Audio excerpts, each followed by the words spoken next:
This is the second annual Global Read-a-Thon of the Center for Studies on Africa and its Diaspora, coming to you live from Georgia State University in Atlanta. Prepare for an epic journey as we celebrate Black History Month and dare to crown the greatest book of all time. Here is our host, former CNN anchor and White House correspondent, Suzanne Malveaux. I want to bring in Provost and Executive Vice President for Academic Affairs at Georgia State University, Nicolle Parsons-Pollard. Dr. Parsons-Pollard has been instrumental in student and faculty development, implementing, championing a variety of faculty development programs aimed at supporting and strengthening faculty in teaching and research. And she's joining us now at the studio. So thank you. It's so great to see you again. We did this, the inaugural, last year. Absolutely. Great to see you again as well. Yes, you have a really big job. I mean, you create, you develop these programs.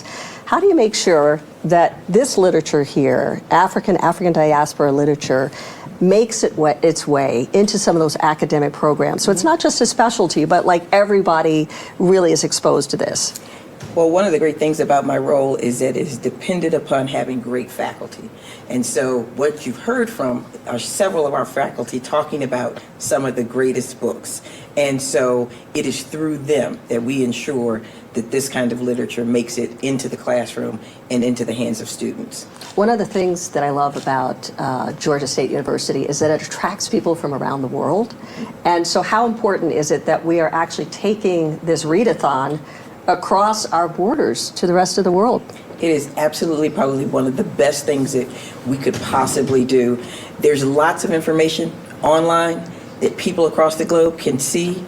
And then there are the things that we absolutely need to ensure that people see. And part of that is hearing our stories and hearing them told through great authors is extremely important. And oftentimes we don't get an opportunity to do that. And so doing this globally is exactly where we need to be, because we are also here at Georgia State preparing our students for an actual global experience. Out of that 6 that you would vote for, or do you have a challenger? Well, what I would say is that I Know Why the Caged Bird Sings is probably the one that stands out most to me, and in part because it is a memoir and because it is a small portion of Dr. Angelo's life. And so you get a glimpse into this piece of it, and then you get to hear the rest of the story as her life goes on. You brought a special book too, I noticed. I did, in part because it reminds me of I Know Why the Caged Bird Sings. It's called Miseducated,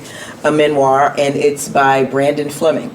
Brandon Fleming runs the Veritas School here in Atlanta. I love authors that I can have a connection with, that are right near me. And he tells the story of coming from an abusive home and being involved in drug culture, and then being the person who starts the Harvard Debate Diversity Project. And I don't know if you remember, several years ago, there were these black and brown students that would go to Harvard and they win the debate every single year.